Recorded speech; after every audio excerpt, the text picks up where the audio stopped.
Okay. Alrighty, so let's get started.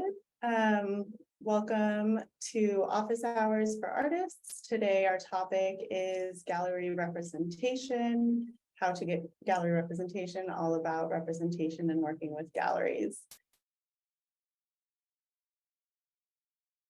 So today we have our special guests are Donna Seeger and Suzanne Gray. They are gallery directors at Seeger Gray Gallery in Mill Valley, California. And we also have with us Elizabeth Harris, who is the director at Adele Campbell in Whistler, BC. And very excited to chat with them today. So if you have any questions about representation or for our panelists today, please put them in the chat. We'll get to those questions at the end.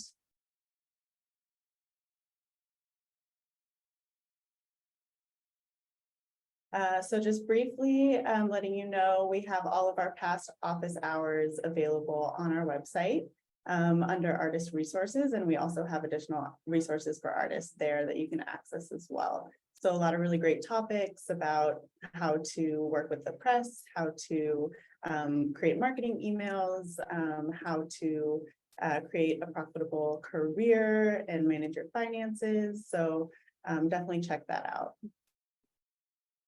And for those of you who don't know, ArtCloud is a management system for galleries and artists. We have two separate, and it helps artists to organize your inventory, to manage your sales and marketing, to integrate with email, and manage all of your communications, as well as create branded documents so that you really make professional sales and keep all of your business related information in one cohesive system.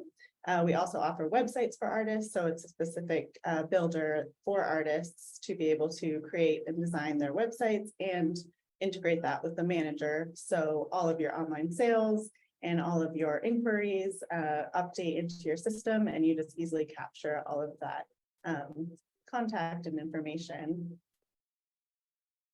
So I'll let Suzanne and Donna just briefly introduce their gallery and a little bit about their program.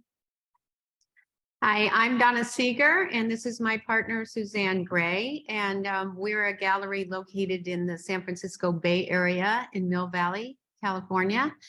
And our program is very much contemporary art. We have sculpture, and we have two different shows that we do every year that we're known for. We have a big focus on materials and have for how many years now? Is it 8? 8, and I think, yeah, 9 or even 10. I think next year might be 10. Right? Yeah. In March, we always have a show called Material Matters, where we really enjoy examining the way artists interact with various materials, whether it's glass, clay, textile, paint as well, or stone, all kinds of materials. And it makes for an interesting conversation about art being many things. Our other big focus is the art of the book, which we have been doing for 18 years. And we're really known for that as well. When that's handmade books, altered books, things about books. And that show has always been in May, and next year will be our 19th year on that show. Wonderful.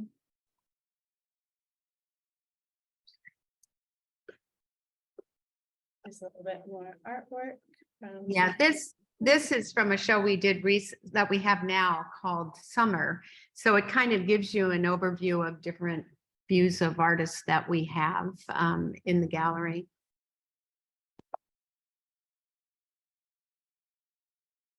And thank you. And Elizabeth, please introduce your gallery and a little bit about your program. Hi, everyone. I'm Elizabeth Harris. I'm the owner and director of Adele Campbell Fine Art in Whistler, BC, Canada. We are a commercial gallery. We've actually been in Whistler for 30 years this year and have always represented a broad sort of array of Canadian artists, contemporary artists. It, is a mixture of contemporary, landscape, painting, mixed media, sculpture. We currently represent almost 50 different artists. Many are some of Canada's most established artists that have been, deep into 40, 50-year careers. Some are emerging artists.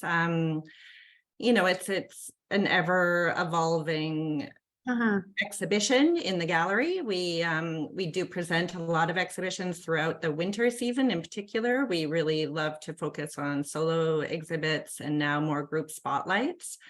But yeah, we attract people from all over North America, all over the world, and we've just valued those connections and valued, being able to represent and present careers for these artists and watch them evolve and grow over time. Awesome, thank you. All right, so let's get into it. The first question I have, let's start with Donna and Suzanne. Why would an artist even want representation? What are the benefits of it, especially in today's atmosphere with so much social media and access to the internet? What is the value? I think part of a main reason that an artist might want a gallery is it will definitely help grow their CV, being either with a solo exhibition or even included in group exhibitions within a gallery. If a gallery, as we used to do, haven't in years, but participate in art fairs. So it definitely will widen the being on them because of the audience that we've built. In addition to the social media platforms that artists have access to, the gallery has other, besides our own website, online platforms that are international, like First Dibs and Artsy. And so that would be another place that they would land by signing on with a gallery. So our intention, we look at it as a partnership with an artist. And our Absolutely. intention is to help grow that artist's Career. And also, as you know, we have a ground level open space to people who are looking for art. So over the years, we've also amassed a great number of clients looking for art, which is limited if you're trying to sell art just through social media and studio visits, and that has grown. So hopefully, as they're get more well-known in the country, also the value of their work increases, and that makes it much more worthwhile than without that representation. And I would add on to that too, that we, being in the gallery world is small, we know a lot of other dealers, and outside of our area, we work with our artists to try to get another gallery so that they can be always working on work Right. for a gallery and for an exhibition, and that helps grow them as well in another region. Amazing. Yeah. Elizabeth, do you have anything to add to that? Maybe something you've seen with your artists? Well, I agree with all of that. I think the exposure is paramount when you're in galleries, and we've tried to steer away from exclusivity, because we do find the more galleries you can be in, the more you're able to present to different markets and different people. And a lot of it is us taking on the nitty-gritties too, the stuff Right. that artists may not actually want to deal with on a daily basis, and we give you the time to really focus on your art and your craft and all the client communication and shipping and pricing, and there is a lot of behind the scenes work that goes into any business, and I think that's often a little bit forgotten. And in this day and age of social media, and people are able to present themselves independently, but I often do hear the feedback from artists that have tried that in their early careers and realize how much time it takes to really put in the business end of things. So I think there's those added benefits as well. Mm-hmm. And then you mentioned like supporting an artist kind of build their career through representation. What does that look like for your galleries? I'm curious, just the word representation, like how does that kind of play out in your relationship or your contract with an artist? For us, especially if we have an emerging artist, we really do try to present shows throughout the year. It gives our clients an opportunity to meet with those artists, and I think it takes the artists out of the studio often as well. They can get that feedback from clients. People often will give us so much feedback in the gallery space, but the artists don't necessarily hear it if they're in their studio and if we're not communicating. So I think that then in turn gives the artist the confidence, an ability to keep crafting and to keep growing. And then, yeah, as you have an exhibition or a spotlight, then, it may open up further opportunities for additional exhibitions in different places throughout North America or beyond. And, and then there's also established artists that just want to continue to work towards having a group show and, building their collection. Sometimes it's a big motivation for an artist to work towards an exhibition rather than just painting for a gallery space. So I think that in turns, helps their painting or their Yeah, craft. definitely. Yeah, so let's take it back a little bit to the beginning. If an artist is brand new and just like looking for representation, what are some things that they can do in that initial phase, like in even just researching galleries that they would want representation from? Like, what are some things that they should look for and how should they approach that? I think one thing is that they should look for galleries that represent work that resonates with their own. Galleries get known for their aesthetic, the particular aesthetic that they put forward into the public. And so if you're looking for a gallery for your work, you want to go to a gallery who's building a clientele that buys your kind of work.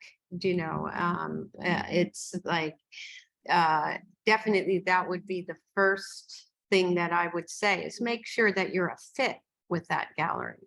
And then I would add to that, Donna and we both always suggest to artists who are emerging and looking for galleries to submit to juried exhibitions. Absolutely. Look who's jurying the exhibition. Is that someone that you would want to get your work in front of? And we have found many artists, whether we take not necessarily like we're taking on and offering solo shows, but included in these shows that Donna talked about in the beginning, like The Art of the Book and The Material Matters. Right. And then continue to work with them for years. Yeah. So juried exhibitions are a huge way to get your work seen by. Also, there's conversation in amongst those people that jury, whether it's an art consultant or a dealer or a director. They talk when they see somebody that they think is Right. notable and maybe a good fit for another program. Right. Definitely do your research. Know the galleries that you're applying to. Try to, dig deep into, like Donna said, what aesthetic they have, and talk to other artists too. If you're in a federation or an arts council, much like the juried lineups, I think you'll start to learn quite quickly, the reputations of different galleries, and That's right. extremely important to, know the gallery and know who you're submitting to, in my opinion. And don't just send out 200 blanket emails, Yeah. if you're not a fit for the gallery. No.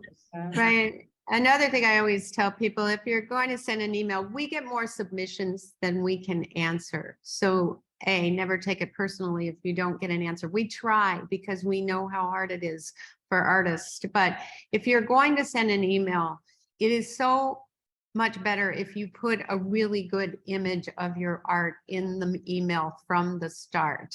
Don't say, hello, I'm so-and-so and send me a link, because I'm not going to click on your link unless you've already caught my attention. So having good photographs and a really good photographs in an email that you're going to send may make me want to answer you instead of the other ones that we get that we just don't have time to get to them all. So that would be one. And if the image recommendation. catches our attention, definitely, Then we'll there's click on either it. an Instagram link or a website link. Yeah. And we click on it and we generally look at this, check this out. And sometimes Yeah. at that moment, it just ends up, flagged or the artist, we keep a list of interesting artists and their name Yeah. noted there. Doesn't immediately mean it'll manifest to something, but it is, you know, a Right. good way. Gotta have an image. I Yeah. agree. And follow up too. I mean, like Donna said, there's hundreds of submissions that come in via email, and yes, try to catch our attention, but it may just be that we're in our busiest moment of an exhibition And week you didn't see it. you know, we didn't see it. So, you know, it's one thing to continually email over and over and over, but do follow up, you know, if you Yeah. really feel that you're a fit, and if you really feel that there's an AI opportunity. image detection based off EG search for dogs. All your paintings with dogs. Can somebody please? mute? Okay. Okay, so emails are fine for submissions. What about walk-ins, like? Uh-huh. Or, No, we say don't ever, not into the gallery and not at an art fair. Yeah. I agree. Yeah, Yeah. it will not make a good impression. That is your first impression, not your artwork, but yourself. Yeah. And yeah, and that doesn't mean to sound standoffish or anything, but when you walk in and we're doing something else, and for Donna and I, we are on the gallery floor, like our office, our desks are here. Yeah.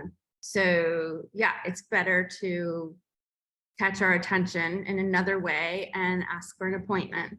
Right, I know, it is good to go to gallery openings and things if you're an artist and get to know them. I have had so many people who come to many of our openings and have never asked me to, have never, you know, hit me up to look at their work.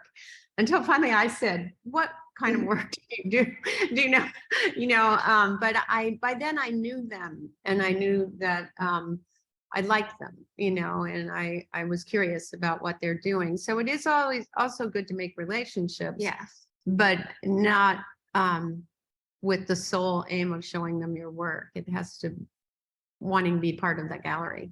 I yeah, think you could certainly come in and introduce yourself, you know, Yeah. and we can put a face to a name, but if you come in slinging paintings under your arms, then you may not get the response that you're hoping for. Right. yeah. I'm curious about the email submission, like, what do you like to see just in more detail? If for somebody to kind of like explain why they think they're a good fit, or just, you know, hopefully they've done their research and they share the work and it's a good fit. I would say that unless we like the image, we're probably not going to read a lot of the text that people are sending in. So I would not do too much in that Less is more. initial thing, except for to show your work. Or a lot of people say that they love the program that we have and feel like they might be a fit. But what would happen is after our response, then we're going to want more from you. Then we're going to want to know what your background is and all of that. But at first, it's always making good work is the first order of business, you know. We always say, you know, send up to 5 images, something that best represents who you Yeah. are now, where you're at in your career. And, you know, perhaps if there's links that are really highly clickable, you know, quick, then we can link into your Instagram or link into your social media channels. I mean, those are really important. A big long CV and bio, like you said in the beginning, is probably not what we're initially looking for. I personally, you know, an art background, education, wonderful, but it's not a prerequisite for our artists. And again, it's always the aesthetics. If it is indeed a fit, something that will complement our other artists or our roster and works with our clientele, then it's gonna catch me. And it often is just that initial gut reaction to your piece. And if I can tag on that, agreeing about the, you know, the CV and your artist statement, and whatnot is not necessary in email, but if we do like it and we land on your website, we are gonna be curious, like, Dig deeper, yeah. what is your exhibition, what's your education, what's your exhibition history, if you are in any collections to date or residencies, anything you've done like that. Mhm. So that's accessible somewhere on a website. I guess especially because I don't really think we can do it on like Instagram, but yeah. So if you have a place that we can land where we can find that. Mhm. Definitely. Yeah, we try to manage expectations, you don't want to, disappoint anybody. That's one of the hard parts of our business is constantly disappointing people who want to show with you and you can't show everybody. So, I really want to reiterate, we may have been interested in the work, but we're not going to call you right away because if we don't end up with a show, we're going to put it in, we don't want to get you all excited and then not have a show until a year later that we think you're a fit for. So we have files on people who haven't heard from us, because we want them to hear from us when we actually want to say, bring this work in, And that is, timing is everything. It must be a very difficult task as an artist to be submitting. And I do see it all the time. And, for me, it's not that you're not a fabulous artist. It's that I simply don't have room in the gallery to hang everything. we only, And I don't think it's a bad idea to don't give up. Don't give up, but and also I don't think it's a bad idea to put us on your mailing list. So that we do get your announcements if you do have a show or you're included in something, and your announcement has an image, but that can capture our attention as well. Because so often, we're scrolling through emails, dealing and you're looking for something or you're expecting something to come and you can't stop, but that image will do a lot. So. Yeah, sometimes it's because we work often with projects with consultants and designers who are looking for a particular kind of thing, and it just happens to pop up that day. That's one of those things where we're looking for something and here it is. So just do it as a regular part of being an artist, sending out things, give yourself more opportunities to be seen. And And then, if your career is at a point this year where you just aren't a fit for the gallery, that may not be the same next year. Keep at it. Keep, I do often log, as both Donna and Suzanne have said, I file things away. I have short lists. I remember artists, but it may be that they're not quite there, but they get there, within a year, within 2 years. If they keep sending me those periodic emails, then I can sort of see how they are evolving and how they're growing. And I found that to be really beneficial as well. And I think that it's also helpful. I know I've definitely recommended to artists before, if there's an artist that you like, that you feel like you resonate with, and they're more established than you, say with gallery representation, look where they show and look who else they show. And you will start to find the crossover, like galleries that show, we have several galleries where we share many artists. And then that's a good way to kind of broaden your scope, and maybe an easier way to even broaden your scope to galleries that might be a good fit, but just keep an eye on that kind of thing and where artists that you like are showing, and who else they show and where they cross over. got it. One more question, and then I think we'll get into the participants' questions. But on the flip side of that, how often are you reaching out to artists that you are discovering on your own to bring them into the gallery? Frequently. We are either somebody points something out to us, especially in the materials situation or the book art situation.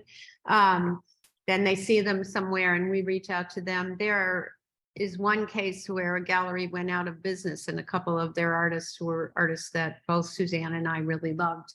And we turned around and reached out to that artist, hopefully beating the other galleries that are doing the same thing with that particular artist.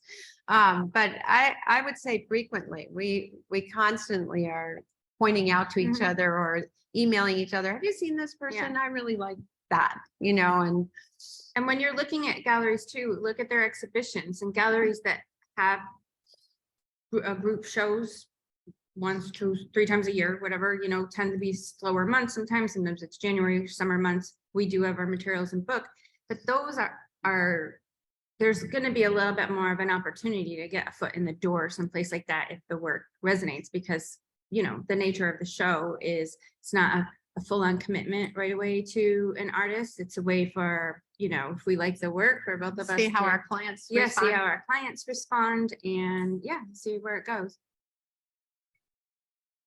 Yeah, we've even had previous clients recommend artists to Yeah. us. Mhm. We have Right. other artists recommend perhaps people that they've mentored. It's so much about connections, and both of us are in very large countries where we can't physically visit studios on the East Coast or anywhere in between. So I think we really start to lean on the recommendations of other people, clients, artists, galleries. It does make a big difference, because it's harder and harder to, really, I think, dig into the studios, into their education, into the legitimacy of CVs sometimes. So we are leaning more and more on personal connections and recommendations. Good point. Okay, we have a question about different mediums. So this, Mary is asking about sculpture representation. Is that a little bit more difficult for sculptors to get representation? Or how do you handle different medium of work in the galleries?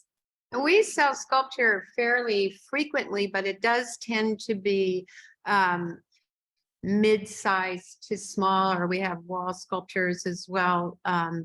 We've sold some monumental, but you have to have that kind of space and everything. And of course, people who make monumental sculpture are dealing with, shipping, all kinds of issues around that. And there are galleries that specialize in monumental, but we because of our materials focus, we sell quite a bit of sculpture regularly. Yeah, we definitely have an intention to introduce that medium into a collector's home in their collection. We want people, we've been really successful in that way, where someone, thinks that what they can imagine is a painting there.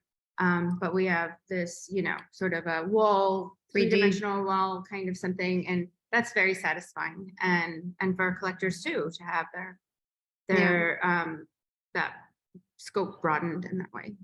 Mhm. Yeah, I so, think for us in Whistler, I mean, we are, we have the luxury of tourism, but we also do have very much a regional and sort of, semi-regional clientele. But shipping is always a factor for us with sculpture. We do sell a lot of sculpture. I enjoy having sculpture in the gallery. I think our clients, some clients have limited wall space, but definitely always have room for sculpture. Yeah.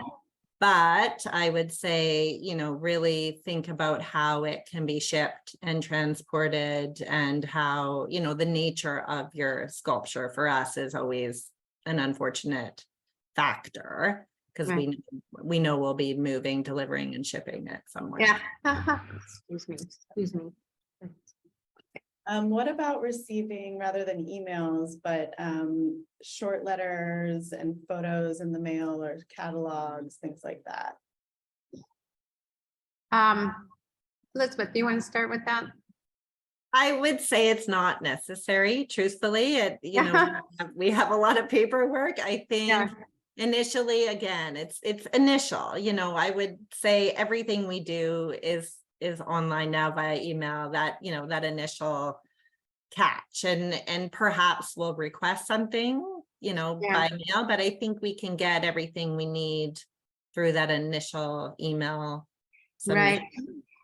Sometimes when I get a really what looks like a very time consuming and elaborate presentation from an artist, I feel guilty, like they did all this, went through all this trouble, I think that sometimes a small catalog is not a bad idea, because you get a sense of that artist right at one.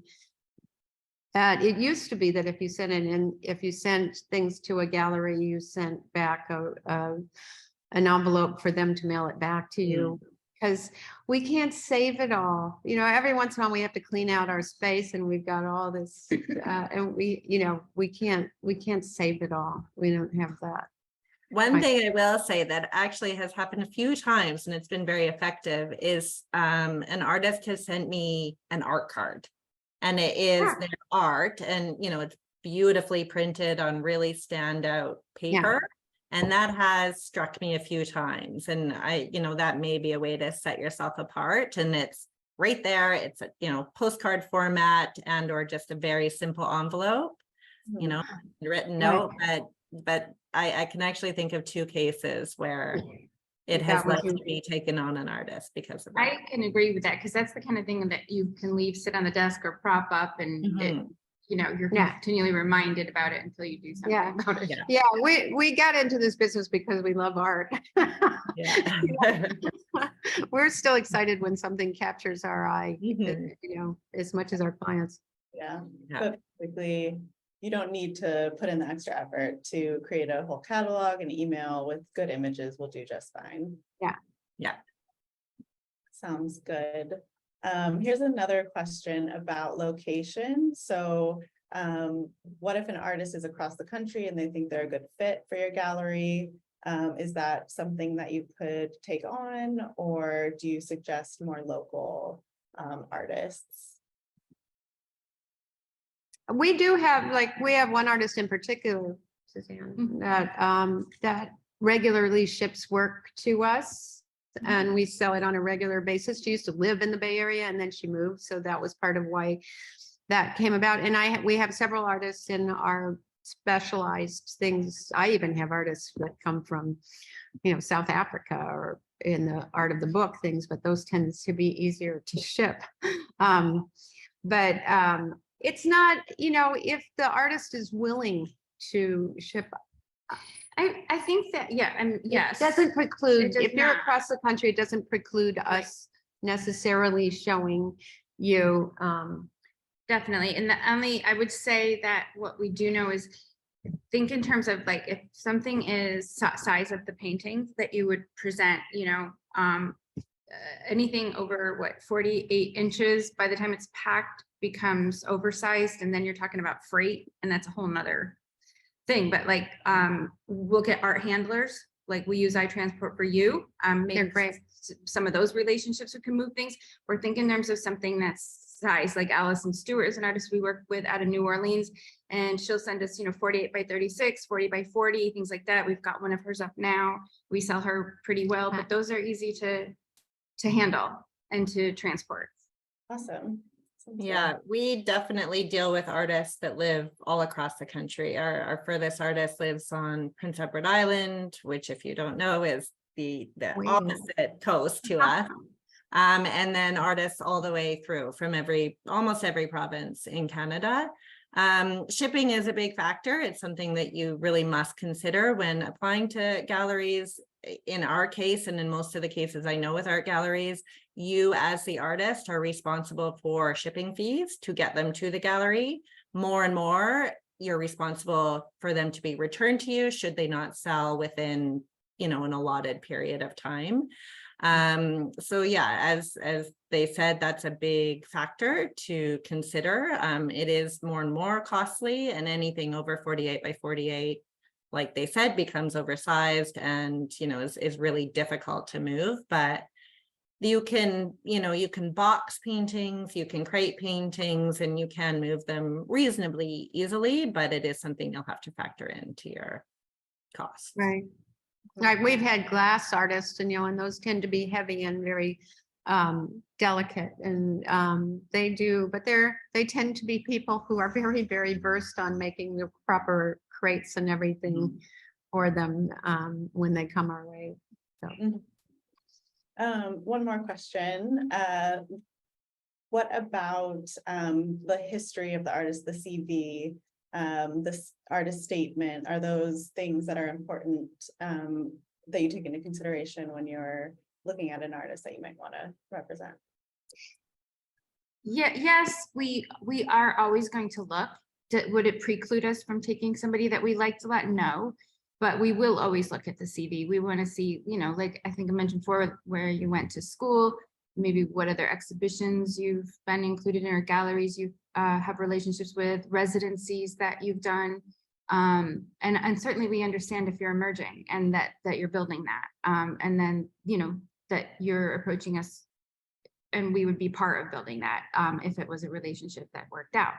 But yeah, preclude us to, no, but No, but sometimes, like, we publish catalogs for most of our shows, which have a lot of text, and I have to draw on the text that comes from the artist to write the text for the catalogs. And I think that sometimes if you have given context and purpose to your work and a good statement, it might make me take a second look. It might make me stay with it a little bit longer. That exercise, I think, is good for an artist to do anyway, so that might be good. And that's a great one to do with like, portfolio reviews or artist groups, things like that. Like, have somebody look over that, get feedback and build on it. Yeah. Often someone else that may write your biography or write something for Yeah. you that is an Yeah. admirer as well. And Mhm. yeah, I do think it's an important part, but that also sort of goes back to why some artists need gallery representation, because not all artists are Right. good at that. Many are not self-promoters, many are genuinely an artist. Right, the way they And express I hate themselves. to, put you into Yeah. that box, but Yeah. you're not expected to be everything. It can help, but it's not expected. Right. Mhm. Yeah. Definitely. Okay, so what about the images? Do you need professionally shot images, or will an iPhone just work? What do you- iPhone works more and more if you understand lighting and whatnot. If you take the time and trouble to really learn how to use it well, you can make really good images with your iPhone. But a good image does make a difference. Definitely makes a difference. Try shooting your paintings outside if possible, in sort of Right. low light, not bright sunlight. Right. Avoid glare, but definitely iPhone photos initially are fine. I wouldn't, you don't want to not do a submission because you don't have access to a professional photographer, but crop your images, make sure the color is as close as you can, and title them, title your images with Definitely. your Oh, name. and then please, title, yes, And please. I think of it the dimensions of the painting as Tell us well. what the dimensions are. Tell us what your medium is. yes, please. Yeah. Please, because like we have them titled by the artist name _title _size. And usually we know the mediums, but if we get a bunch of photos and then a list of what the titles are and we have to match them up, oh my gosh, no, Yeah, no. please title them. Sometimes things from Mac don't translate, so you'll get these funny attachments and Yeah. you won't know what's what. Yeah. And in terms of professional photography, I would say that kind of once you've been taken on by a gallery, and I'm not saying that a gallery is going to assume that cost, but when you're preparing for a solo exhibition, say, that's when you're going to want to have your work professionally shot, and there may well be a catalog accompanying it, and then you're definitely going to want to have high-res images for print for that. But starting out and trying to get someone's attention, yeah, I don't think you need the expense. Mhm.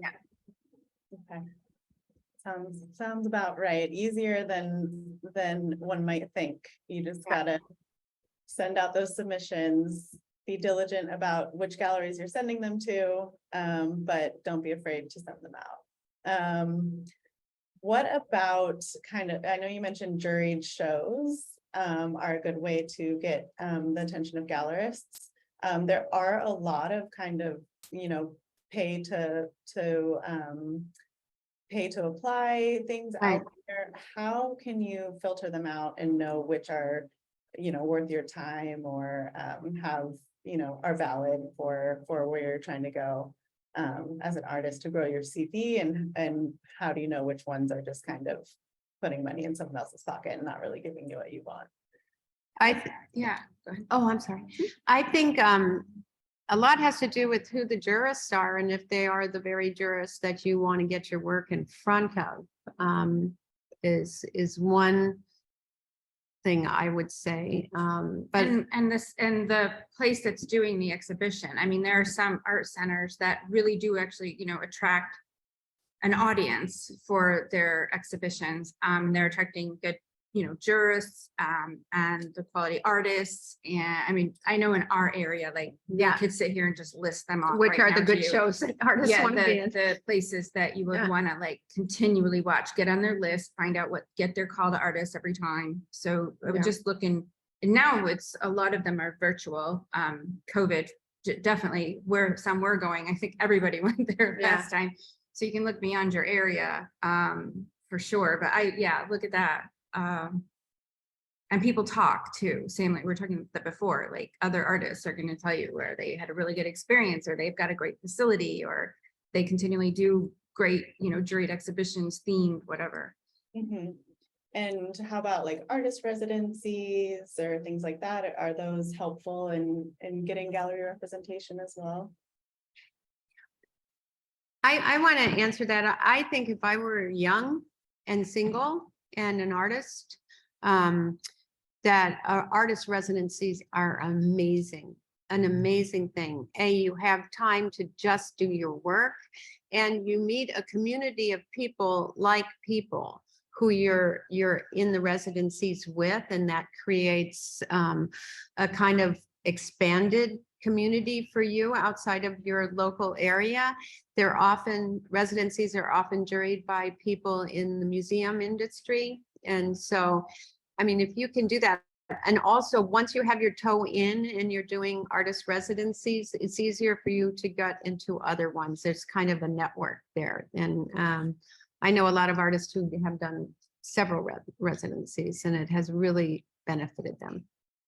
You'll benefit from that wealth of knowledge of experience as well. And often those types of things, you'll have more experienced artists that are there, and it's as much about your art, but it is as much about business as well, and learning how to communicate and learning, what the clientele of those specific galleries that you're targeting are, because at the end of the day, I hate to say it, but we still have to sell your artwork, and it has to be marketed to very specific people. So, there's a plethora of things that you can do to pad your CV, but I think just constantly striving for that knowledge and experience that you can get from other artists that have been through it, you'll benefit from that a lot.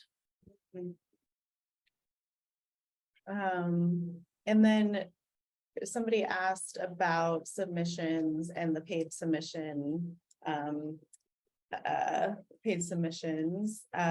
How many should they do a month? If they're not receiving any positive feedback, should you continue? Should you pull back? What is kind of your advice on just throwing out submissions and dealing with maybe a lack of response and persevering?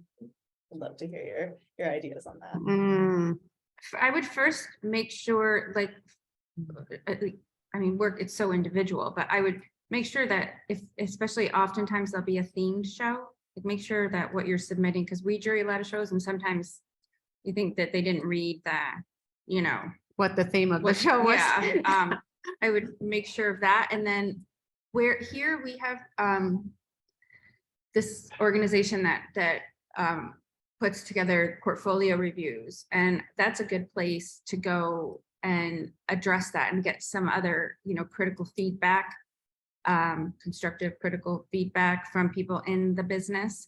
Because I know with the jury, you don't find out you're not in with an explanation of why you're not in. Whereas if you go to portfolio review or something like that, called something like different, but like that, wherever you live, you can ask questions and get that kind of feedback.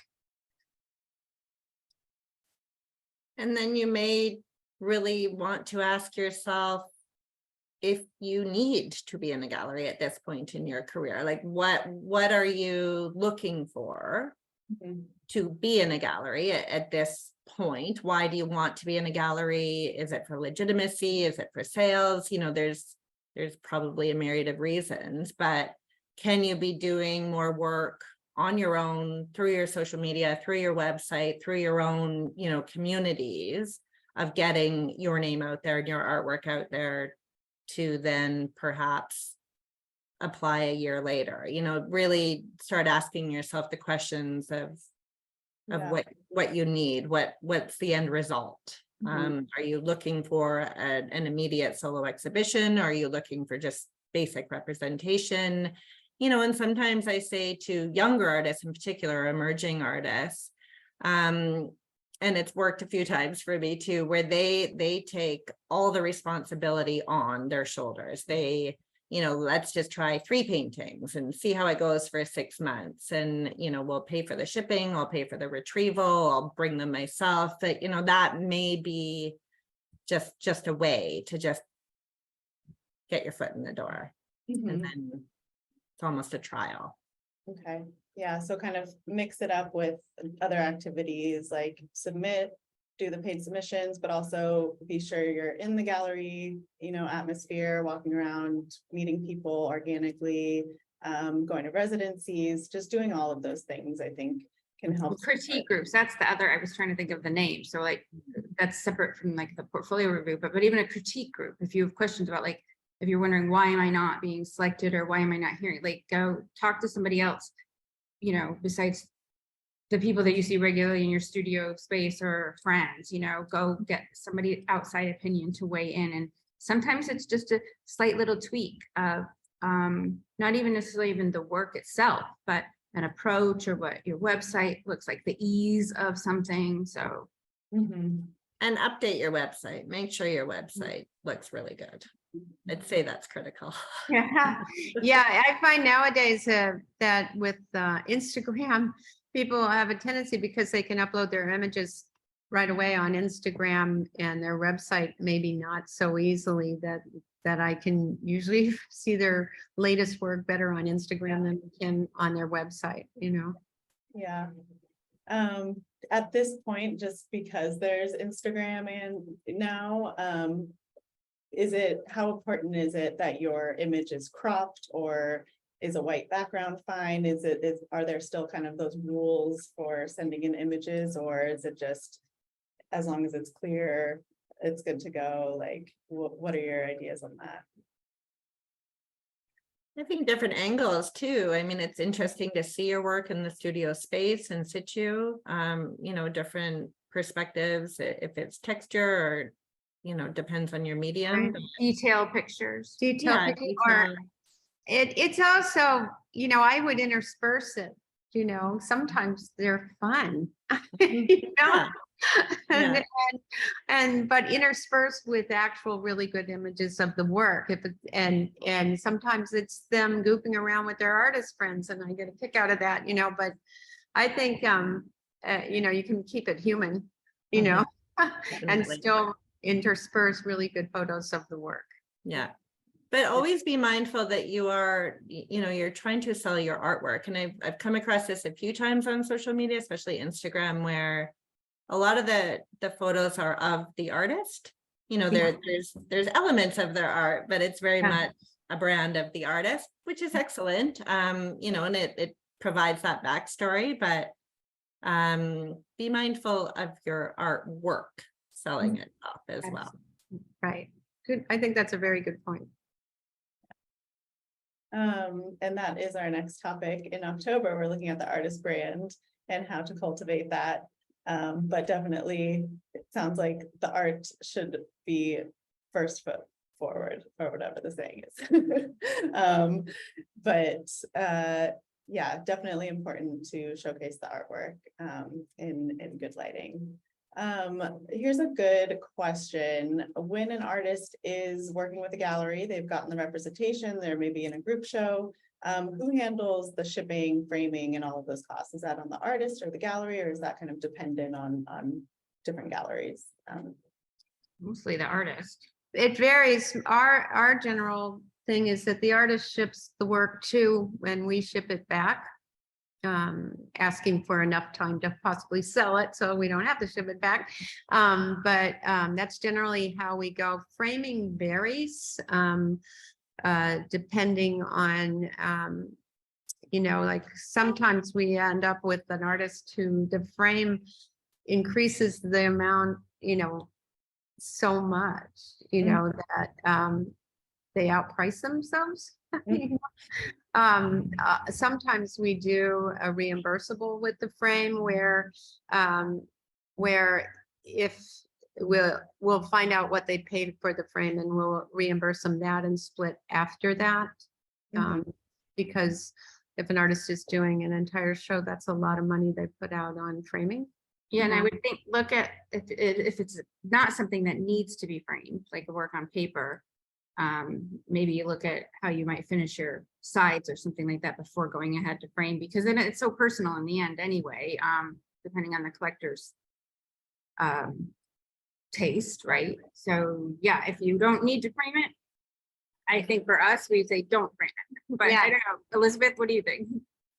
Definitely. We request basically everything to be sent unframed. We will order frames at wholesale. We have a selection of common size display frames that we keep in the gallery, and we pretty much order when a painting has sold, because there's such a variety of tastes with clients. We'll do float frames, some still want linen, some don't. I will say though, if wherever possible, paint on a gallery canvas if you're painting or doing mixed media, a deeper gallery canvas. And often if the painting goes around the edge or at least finish the edge, then we have that ability to hang it unframed. And should a client decide they want it framed at a later date, then we can get it framed. It just gives us a lot more options. If you're painting on panel, smaller studies, then we'll just typically have frames in the gallery and we add on the cost of framing. So you give us your price list, artist price, there's the markup, and then we add on the framing. And that just gives us a lot more flexibility. to That's price it. good. Yeah. Yeah. Yeah. We might borrow that from you, Elizabeth. Absolutely. There's 30 years of damaged frames. we Yeah. Yeah. Yeah. Okay, final question. This is about first showing. So if you select an artist to show in the gallery, do you mind if they've shown the work somewhere else or it's been presented on social media, or are you open to the work having been shown before? I think we are open to it if we believe that it still works for what we're doing and it's a really great painting, but we prefer once we have a piece of art on our own website, we would like it not to be on another website. For instance, if it was at a different gallery at another time, it shouldn't be on both websites, or on Artsy or First Dibs or anything else. So we try to clean that up ourselves, but it's a constant chore. But what we like to say, if a piece is on our website, then it should go through us. We are not incredibly proprietary regarding our artists. We know that artists cannot make a living anymore through one gallery alone, it feels like. And so who are we to stop them from being able to make a living? Definitely. Yeah, I agree with that. If it's on the gallery website, if you've sent it to the gallery, typically the sale goes through the gallery. Often artists keep them on their website as well, but then That's direct okay. clients to the gallery. That's Previously shown pieces, it really depends on the piece. And like you said, the time frame, timing, where it came from. But sometimes it is just simply that, a gallery may have a painting for a year and it doesn't sell. And we've seen it happen many times. You either receive it from a different gallery or you send it to a different gallery and it sells within a week. So sometimes it's just the market, the clientele, just right a little person. bit different energy, right person. Yeah. Yeah. So no, I don't think we would limit it if it's been shown somewhere else. Very nice. That seems fair.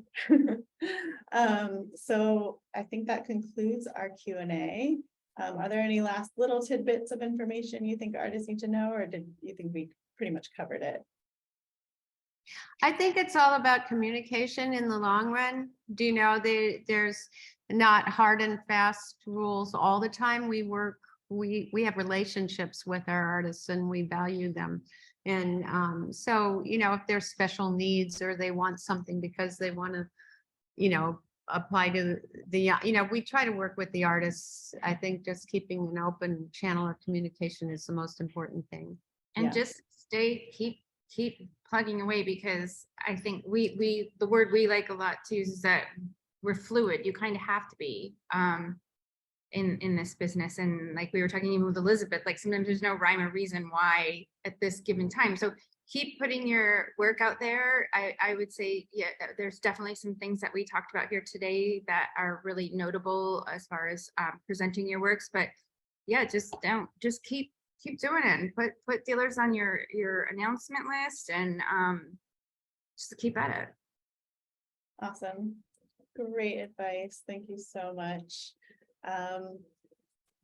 Just to let y'all know who is still here, we do offer a free inventory for artists. So you can feel free to upload 500 artworks and just keep them organized and stored on the system.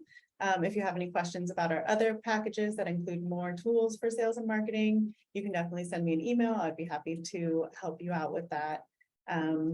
But again, thank you so much for showing up today. Be sure to register for our next office hours, the final one of this year, coming up in October. It should be a really good one. And I just want to say thank you so much to our panelists, Donna, Suzanne, and Elizabeth. I really, really appreciate you. This has been an amazing talk. So thank you. Thank you, Thank you, Laura. Laura. It was Thank fun. you, Laura. Thanks, everyone. Thank you. Bye. Bye. Good luck. Bye.